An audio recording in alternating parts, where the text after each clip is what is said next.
आप सबको मेरा नमस्कार। मैं आपके सामने एक बार फिर उपस्थित हूँ एक नए टॉपिक के साथ। और बच्चों, आज बात शुरू करते हैं साक्षर और शिक्षित से।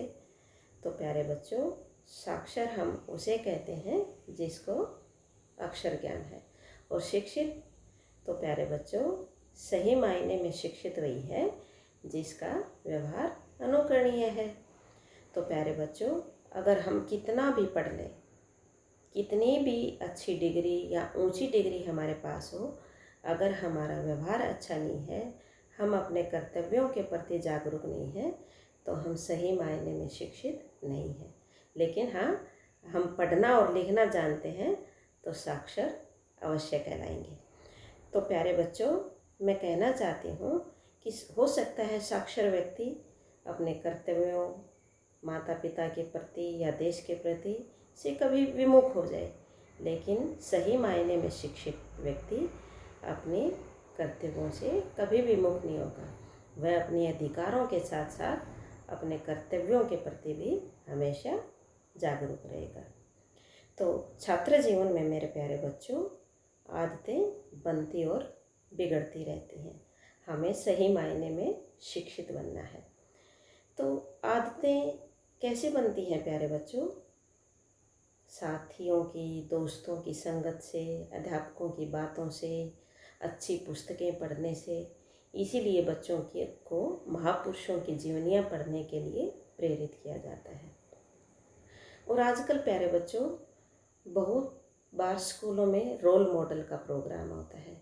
वो भी इसीलिए करवाया जाता है ताकि बच्चे उससे प्रेरणा लें और अच्छा बनने के लिए प्रेरित हों, अच्छी आदतों का निर्माण हो करें। तो प्यारे बच्चों, अच्छी आदतें ही आगे चलकर एक इंसान का स्वभाव बन जाती हैं। तो उसके लिए ज़रूरी है कुछ नैतिक मूल्य। तो प्यारे बच्चों, नैतिक मूल्यों के तीन मुख्य चरण हम मान सकते हैं। सबसे पहला है, जब कोई व्यक्ति या बच्चा सज़ा से बचने के लिए या पुरस्कार पाने के लिए अच्छा कार्य करता है, तो यह नैतिकता का पूर्व चरण है।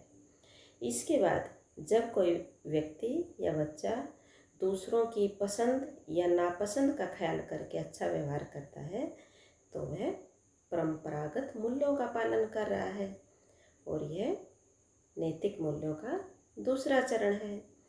तीसरा प्यारे बच्चों, जब कोई व्यक्ति अपनी आत्मा की आवाज़ सुनकर या सामाजिक हित में कोई कार्य करता है, तो वह स्वतंत्र नैतिकता है, और यह नैतिकता का चरम बिंदु है। जिसमें इस प्रकार की नैतिकता जिस बच्चे में आ जाती है, उसको फिर ना टोकने की ज़रूरत पड़ती है और ना मेरे प्यारे बच्चों डांटने की। वह बच्चा ना घर में डांट खाता है और ना बाहर। तो इसके लिए मेरे प्यारे बच्चों, सबसे ज़रूरी है कुछ गुणों को अपने अंदर समाहित करने की। तो सर्वप्रथम है कि बच्चे विश्वसनीय और जिम्मेदार बने। प्यारे बच्चों, सर्वप्रथम जिम्मेदार बनिए। मान लीजिए आपके घर में लड़की की शादी है और फेरों के ऐन वक्त पर पता चलता है कि फेरों के सामान में से कुछ सामान लाना भूल गए। तो अचानक बाज़ार से सामान लेकर आना है, तो किसे भेजा जाएगा सामान लेने के लिए?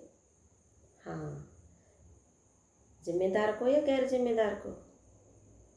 सबसे जिम्मेदार व्यक्ति को वह सामान लेने के लिए भेजा जाएगा। क्यों? क्योंकि जो महत्वपूर्ण काम होते हैं वो हमेशा जिम्मेदार व्यक्तियों को ही सौंपे जाते हैं। बहुत पहले पुराने समय में भी मेरे प्यारे बच्चों, हम देखते थे राजा का उत्तराधिकारी वही बनता था, या राजा अपनी सत्ता उसी को सौंपता था जो जिम्मेदार होता था। और उसके लिए राजा कई बार अपने बच्चों को अलग अलग टास्क भी देते थे उनकी जिम्मेदारी को परखने के लिए, और सत्ता उसी को सौंपी जाती थी जो सबसे जिम्मेदार हो, चाहे वह परिवार में सबसे छोटा ही क्यों ना हो।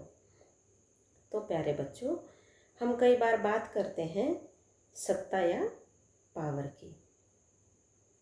सबको अपने हाथ में सत्ता या पावर चाहिए, लेकिन प्यारे बच्चों, मैं आपको बताना चाहती हूँ, अगर कोई कहे कि मुझे सत्ता तो चाहिए लेकिन मैं कोई जिम्मेदारी नहीं लूँगा, तो क्या उसको सत्ता मिल सकती है? नहीं मेरे प्यारे बच्चों, सत्ता उसी को मिलेगी जो जिम्मेदार होगा।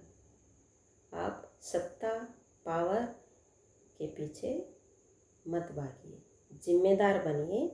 सत्ता और पावर तो अपने आप आपके पास खींचे चले आएंगे।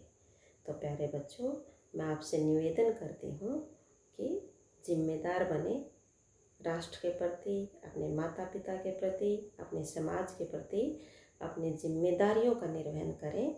मान सम्मान आपके पास स्वयं चलाएगा। इसी के साथ मैं विदा लेती हूँ। कल फिर मिलेंगे एक नए टॉपिक के साथ। तब तक के लिए गुड बाय बच्चों।